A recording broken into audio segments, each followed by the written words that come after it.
Okay, mga kakaps, lunch check tayo. Ito po ang aking mga niluluto. Niluluto na pala. Okay, meron akong paksiw na bangus. Okay, sarap yan.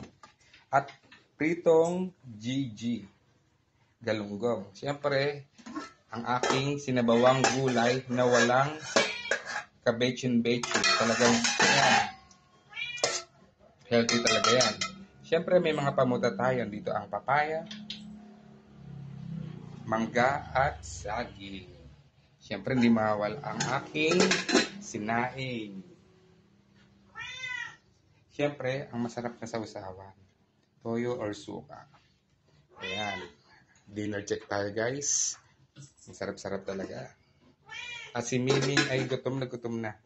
Bensor, gutom ka na? Bensor. Gutom na siya.